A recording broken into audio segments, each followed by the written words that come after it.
folks, how's it going? Alright, so can't remember all of everything I covered in the previous portions of this video because I've kind of been doing little bits here and there and then doing some work like add-ons and upgrades and this and that. So I'm not sure what I covered in the last portions, but the boat's pretty much done now. So I'll just go over a couple things I may have not mentioned. So here I've got a basically a fair lead or something like that, so that it's a little easier and I'm not getting burn marks on the side of the boat. I gotta be really careful. I can't afford to drop my phone. But anyways, there, now you can see it. So that, this rubber bumper is kind of soft in the way it is. It seems like it bites into plastic pretty easily. So anyway, so I can just yank on this and then pull up and not ever worry about it hitting into the bumper there. So that's done. I upgraded all the rivets to split rivets. I think I covered that. I had to use a Dremel and just take regular rivets and cut slots in them, 3 slots on each. Some of them I cut 2 into, but I think I covered that. I added a little boat, or a little light. It's not a boat light. It's actually a like a porch motion detector that I found that is malfunctioning. But the way it's malfunctioning is that it stays on for the most part, and then when it gets motion, it turns up, like it goes up significantly. So I mean, I could be lighting up that point over there, no problem. I tried it out last night. So I mean, basically, I looked online and it's not like a function of this to stay on like that, but it works really well. And then it tucks away really nicely too, right? It's not in the way when I'm loading the boat or anything. So I figured, why not? It's only 3 little holes for rivets for the base, and then I can remove it as well by unscrewing this ring here. I don't know how well you can see that. Oops. But and then the solar panel portion, I can point in whatever direction I might be parked in or docked in or whatever. So kind of liking that. It's better than the light kind of setup that I had before. And I'm not sure I want to run wires inside the boat because I'm not sure where I'd put batteries. I had some ideas of like basically cutting compartments in the gunnels for a couple of small batteries on each side to keep the weight even and out of the way. But that requires splitting the hull and a whole bunch of work. So wouldn't be this season at the very least. It would be next season. Something to do over winter, and then with the hull being frozen, I'm not sure. Like, I don't have an inside place to work on it. So I'm not sure that it would be a good idea to try and split the hull when it's frozen. Plastic might be too brittle at that point. Anyways, so I added bow and stern anchor points. My trolling motor fits this perfectly, so it just clamps on over like it's not part of there, or like it is part of there. It's just part of the transom or whatever. I don't know what a larger motor would do. I have one on the rear as well. And anyways, I put these on just for extra tie down points, right? What else? I did a slight, I gotta be really careful here. I took pictures, but I did some slight modifications here. I added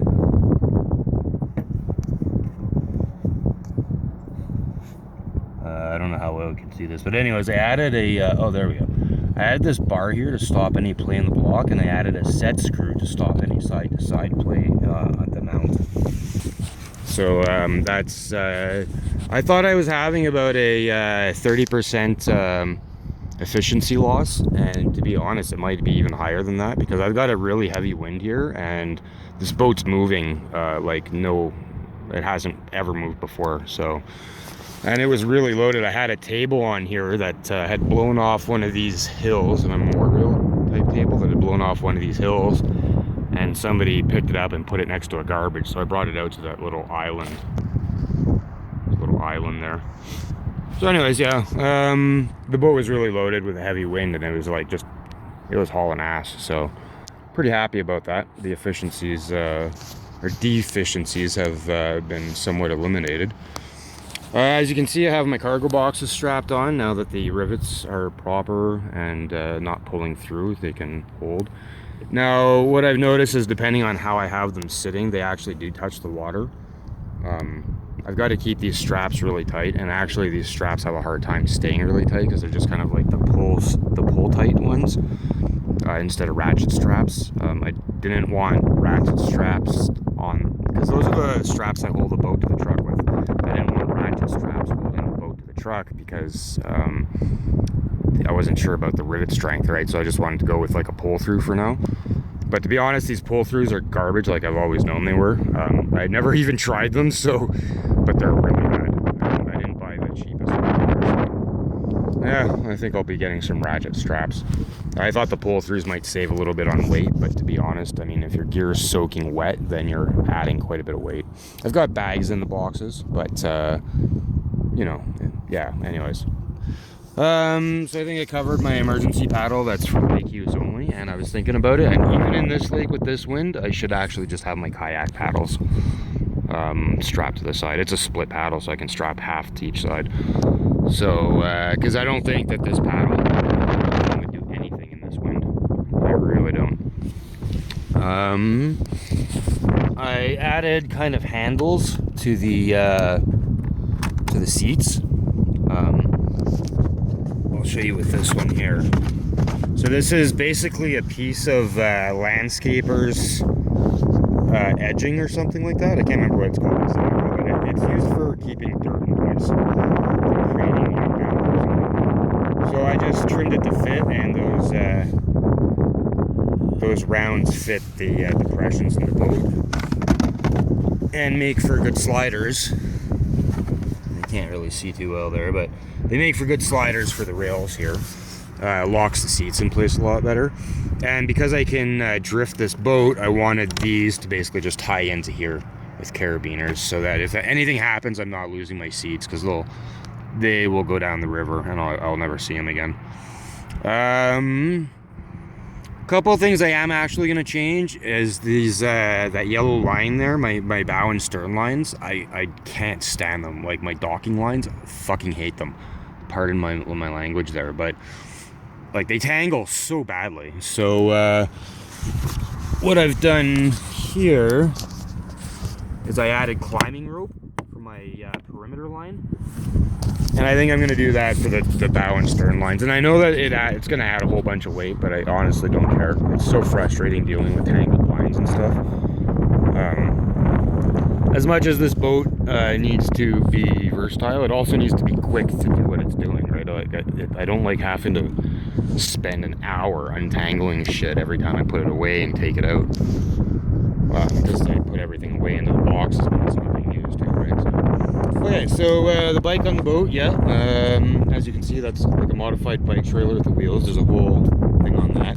I might actually change that because this thing is giving me issues. I need a wider wheelbase. When I get onto any sort of an angle, going across it, like hills or whatever, it just wants to tip right away. There's almost no leeway for that. I actually had to try and put it down here, so there could be some damages. I have to see when I put it back on the truck. But anyways, yeah, so I'm probably going to switch that up a little bit. I'll put in a new rear axle and make it wider by quite a bit, which poses some problems because then I'm taking up a bunch of space in the boat. Also, that plastic bin is a little weak. I've found cracks in it. So I might get another plastic bin, do the couple of mods I have to do, like put the blocks on the bottom that fit the ribs, and then fill that with foam board, and just make it a big solid foam thing, and then I can actually just tow it behind the boat at that point. I don't even need it inside. Maybe not even fill it all the way, or maybe have a couple of them that come right out, so there is some space for storage. But to be honest, like, I'd actually like to eliminate that whole lift idea, grabbing it from the middle, and I'd like to actually just drop the boat right down onto an axle, frame and whatnot, and go from there. Yeah, I thought that the grabbing it from the middle like that and kind of having it from the high point there would be the way to go, but without the wide wheelbase, it just really doesn't work. And then in the boat, it takes up space, right? Whereas the way some guys are doing it might be the way to go. Okay, so bike on the boat. I made the fork lock out of just a axle from an old wheel, and then cut it, and then this hole here, I don't know if we can see that. On each rack there's holes, and it's the original design was so that you could lock them. You actually have to put a nut inside before you put your lock on. In this case, I'm not even sure that I'll be able to lock it, but the whole point was to be able to lock it, and if I need to leave my bike somewhere, I can just lock it to the boat while the boat is locked up to a tree, kind of deal. The one thing I don't love about this is that there's a lot of play. So going down the river, I'm not sure if that's really a great thing. Now, I think that covers everything, honestly. Oh yeah, and I got some tent poles that fit exactly, so I'm not using heavier wood with those 2x4 holders. I can save those for some other project for this, like a canopy, like a hard shell canopy. But what was I gonna say? Yeah, I think that pretty much covers it. Yeah, that's pretty much it. So that's my Bass Raider Rhino all built up, and so far no problems with the build besides the rivets previously, but that's changed. Now I can hang off the straps. It's pretty wild. If the boat's on the truck rack, I can just grab on the straps and hang off the boat. So they're pretty solid. So my plan today is I'm gonna basically row out to there. On the other side of that, that's kind of like a berm. This is not a natural lake. Some residents were complaining about dust storms at some point, so they filled this in. And the river runs behind that berm there. I don't know how well you can kind of make out where there's there's a car going by, so you can see where the highway is. Well, so it's basically that berm, the river, and then the highway. So my plan is to go over to there, cross the berm if I can find a safe place to put into the river on the other side of it, and then I'll have to rearrange my setup here because right now well, I don't have to. I guess I could just be backwards in the river, but the idea is that I can put my oars on the back of the boat or the front of the boat, depending if I'm rowing or drifting, right? But anyways, get into the river and then drift all the way down to just about there, I think. But it would really be a good idea if I go check to see if there's a place I can land over there, because that I don't know. And it would be a real pain in the ass if I get stuck. I don't know if there's like any boat launch from the river or any beach on that side. That's Lac des Arcs, and unless you live there, you got no reason to be in there, basically, right? So that monstrosity is, I don't know, some cement plant, Lafarge or some crap. They call that the Eco Dome.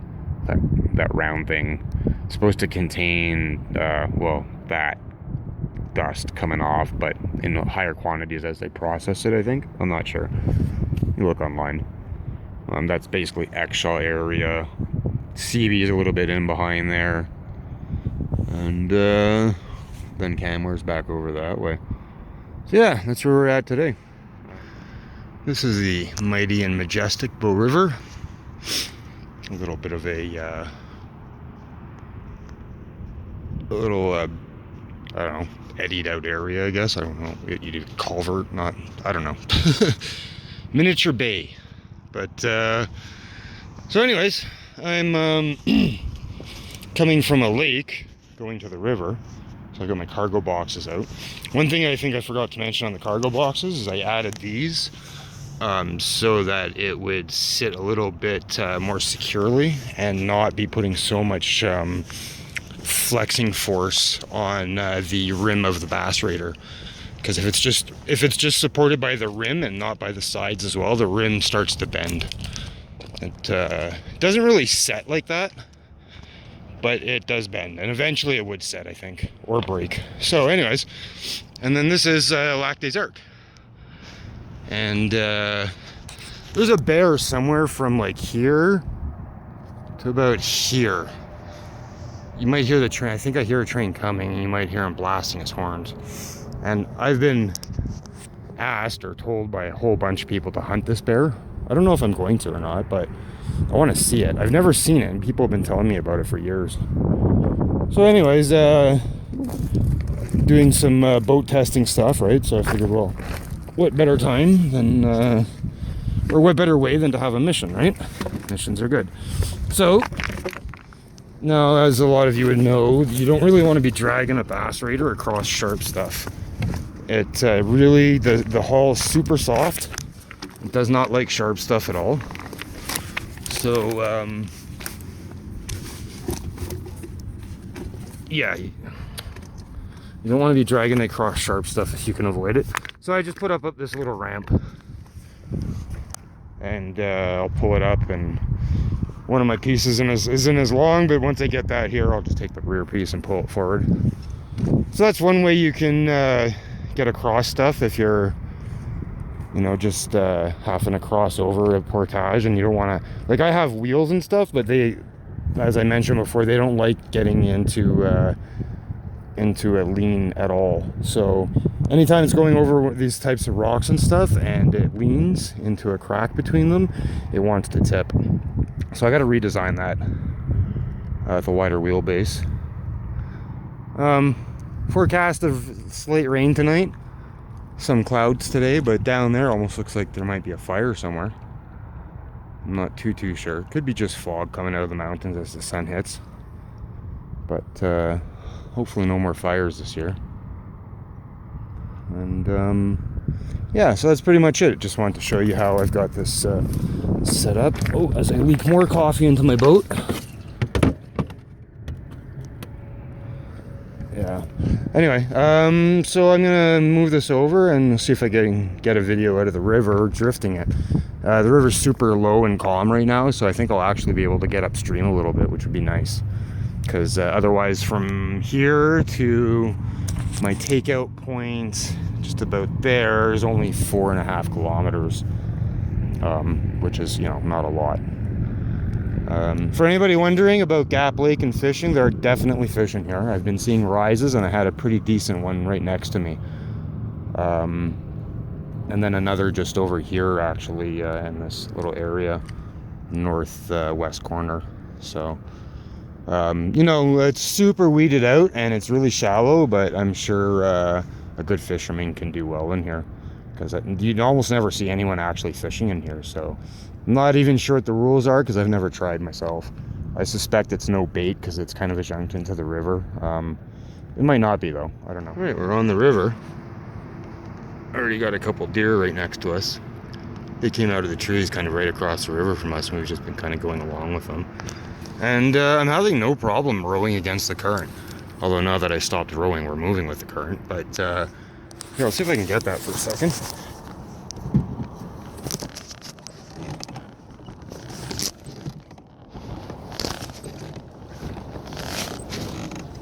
You can hear my right oar has a creak to it right now. And I'm not sure if that's the set screw's not tight enough that I had added, or if the nylon bushing. Oops. Anyway, so just a few strokes and we're already moving pretty good against the current there.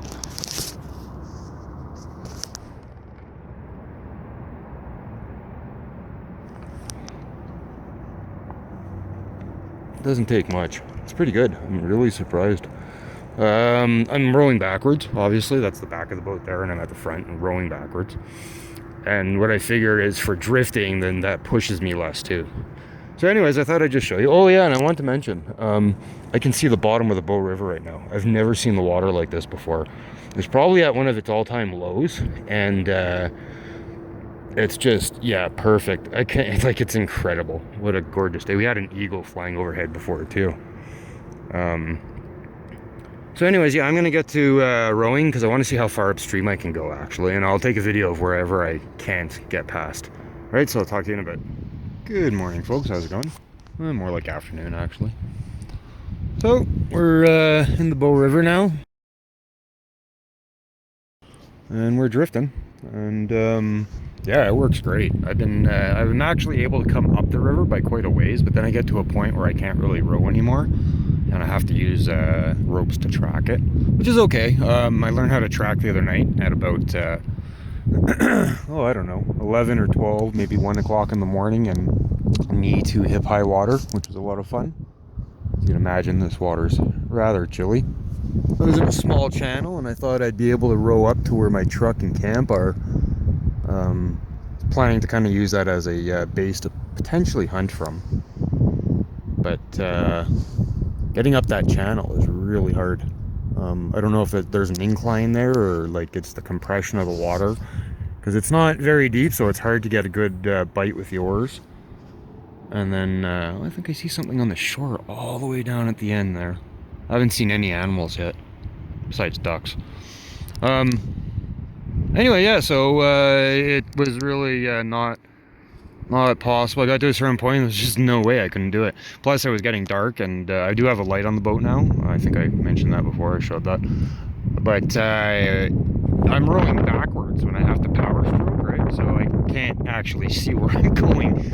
And I was like running into all kinds of trees and rocks and everything, and it just didn't make any sense to keep trying to do that. There's something down there. I don't know if it's a big stump or a big rock. I haven't been down this way that much. I've come up it, and I've noticed a bunch of stuff coming back down that I did not notice coming up. Actually, I've come up it and I've gone back down, because yeah, I got to a certain point up coming up to see if I could get all the way to Canmore from what's called Lac des Arcs, and I could only make it about halfway, and then I don't know if it was just a point where the river got really strong or I got really weak, but I was done. And I had to come back as quickly as I could. Again, because I didn't want to be in the dark in the river and whatnot. I've done it before in the kayak, and it works fairly well. But I mean, in this, like I said, your visibility is a little bit different. You kind of have to turn around and get rowing. You don't get your power strokes in, which obviously can be problematic if you're down in the water, right? And so, anyways, yeah, I can drift this boat really well. We can row this boat really well. Picked up a whole bunch of garbage along the shore here last time I was out. So basically the back of the boat's there. We're moving the boat backwards while I face the back. The front is behind me. And part of why I did that was so that the river wouldn't have as much grab on the back of the boat and start pushing me faster than I really want to go. And if I have to row against it, it's a lot easier with the bow like that.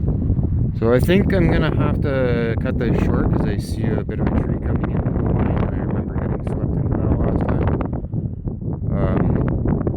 There's a bear down there. I'm not so sure it is though now. It might just be a hole in the trees. But I'll try and get a picture or something of it. So yeah, thanks for watching. Oh hey look, there's somebody else out here. Tree stand right there. I've never noticed that before. Well, I guess that's probably for birds, actually, like a bird nest. Where these guys are at? They probably came out of Canmore. Maybe not, though. Nice little John boat.